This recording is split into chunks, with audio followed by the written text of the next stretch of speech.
My name is Scott Kipke. I'm a secondary teacher at Lucerne Elementary Secondary School. So school has changed a lot since I was a kid 20 years ago, 30, a long time ago. Back then it was all about answers, so it was about filling kids' heads with information.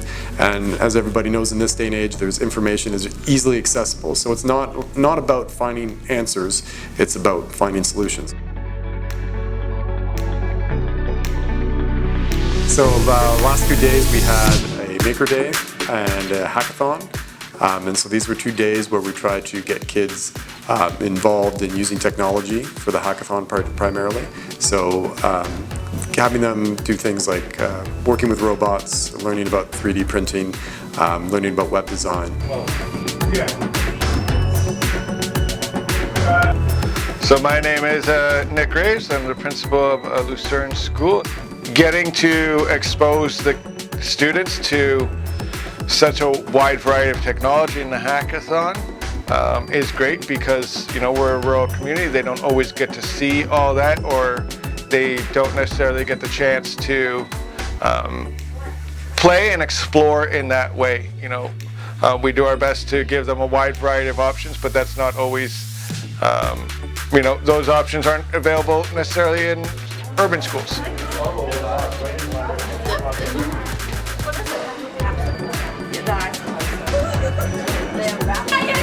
Yeah, we gotta put a box on it. Box.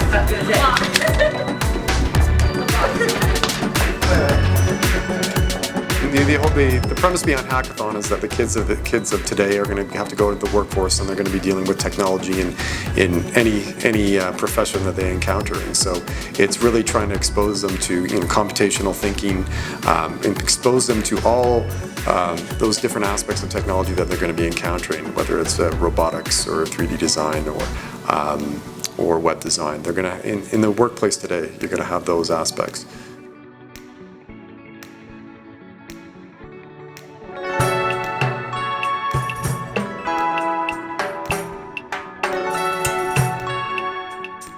MakerDay is a day targeted more towards the elementary, and so it was a hands-on day where we get the kids planning and constructing different prototypes of ideas that they have. So it's a day where they get to really kind of use their creative skills, and then you put those skills to work and physically build a prototype of an idea that they have created.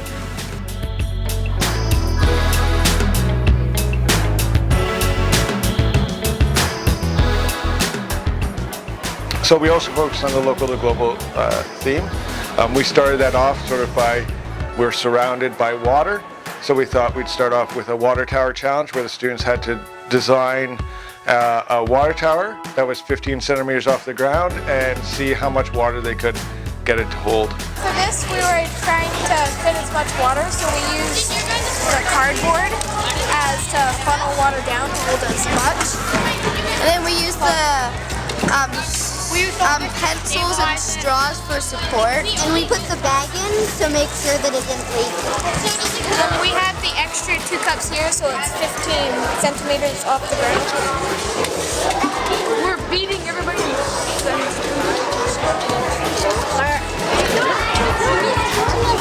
have these things. And let's measure the height. We need that ruler. Oh! Okay, so it's leaking? Oh, darn! How is it leaking? I don't know. You've got way more. You now have the most water than anybody. I just heard that. Would you come look at this? Okay. So that's 800 milliliters so far. Okay, so we built this, and then I had the bag in there, and the bag held all the water. And we're 4th place. You're 4th. I mean 3rd. 3rd. Steep competition, eh? Yeah. Yeah. And I think they did a great job at that. The winning tower had over 1 liter of water and was like 25 centimeters off the ground.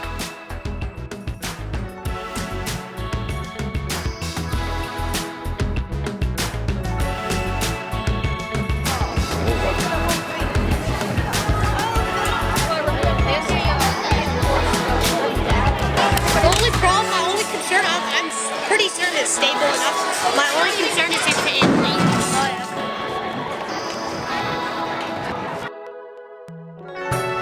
After that, we moved into our prototype challenge where things were really opened up to them, and they needed to, just develop a prototype of something they would like to see that was based on the theme of local to global.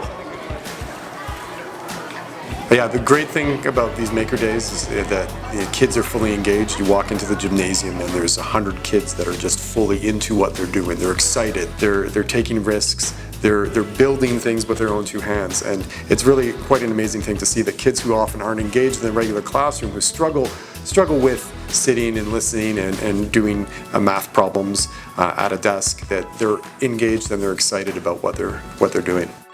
I think just at its base of getting students together from 3 different schools, from 3 different communities, and seeing their interactions and seeing the friendships that form there, I was really surprised, and maybe I shouldn't be surprised, at how quickly they were working together.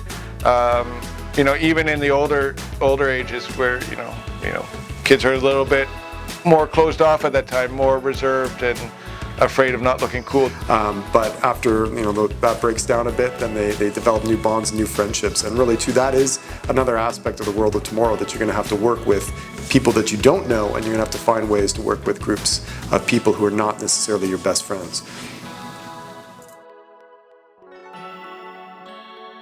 This theme of connecting the local to global it's a huge thing, and I think you ask anyone to sort of think about that and engage in that topic, they're going to be really stumped. And it did stump the kids, but then it got going. We had one group of students who developed a heating system that could be used in volcanoes, and one that developed a house that was energy efficient. These are just amazing concepts that they sort of engaged in. Casing around granola bars is plastic and it's bad for the environment, so we're thinking of making cardboard to go casings around granola bars, so then it's better for the environment and recyclable. It's like a big area of land that can hold animals in it, and like plants and stuff, so they can grow. It's a digger, apparently. Yeah.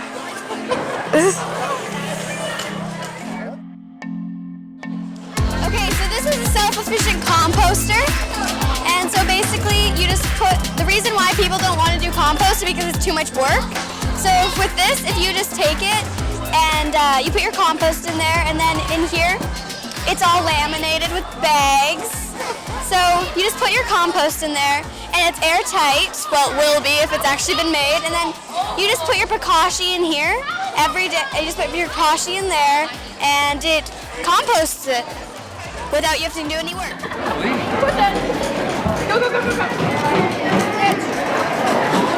So what symbolizes solar panels? These up here.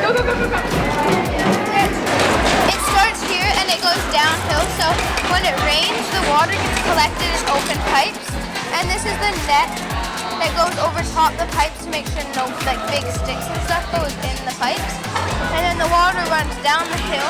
This is a volcano, and it uses heat capsules to turn the heat from the volcano into electricity, which is stored in the battery. My idea is a rocket that runs on plastic or garbage, so it won't really start fires or anything like that. And so we'll see, yeah. One of them talked about how, I learned about this in math and I want to bring it into here, and it was just this cross-curricular engagement. It pays off and the rewards are unimaginable.